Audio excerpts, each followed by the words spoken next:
Next one. One last question for now. You wrote in your bio that you were a prop trader. How many tries did it take you to pass? I jumped into a challenge when I was 20% away. I gave it all back and even went red. Very eventful January. Now I'm seeing nonstop 96% don't pass first try content and wondering which attempt will be mine.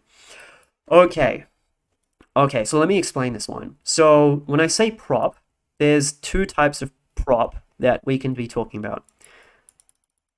We can be talking about the online bucket shops where you have to pay a fee to do some kind of challenge.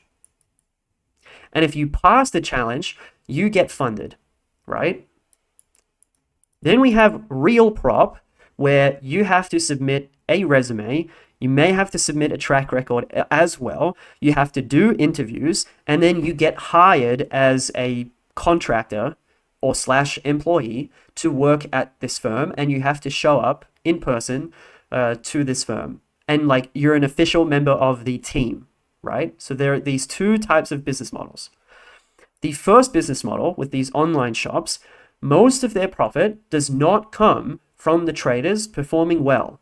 Their profits come from selling challenge fees. So it's actually within their best interest for the traders who are trying to take on these challenges to fail and to not pass, right?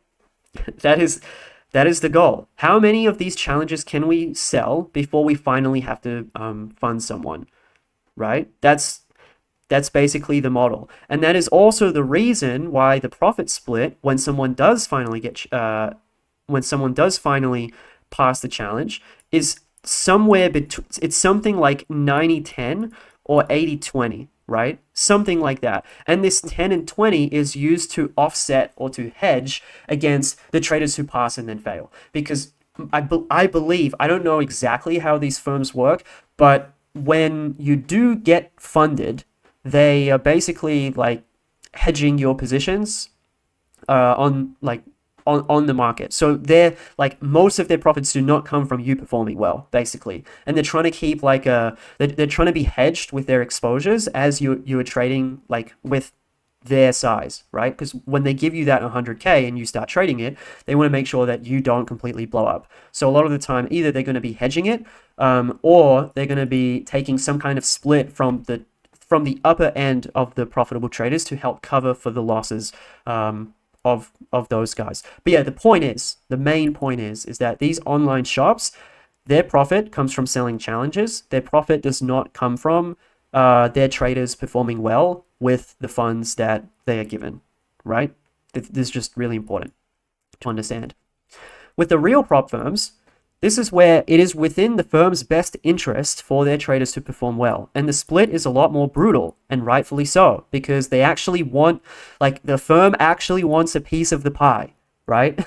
That's why they're asking for so much of a split. But in order to get into prop, you don't pay a fee, you have to apply, you have to go through a bunch of interviews, and you also have to get a whole bunch of training once you do apply. So this is how my process went at the firm that I was at. So first I had to apply to a 2-week trading competition where I had to trade against the other applicants there.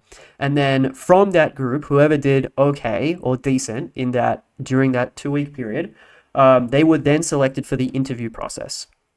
So after that, I had the interview, and then I can't remember if I had another interview on top of that. I might have. I can't recall. I can't remember if it was just one or if it was 2 interviews.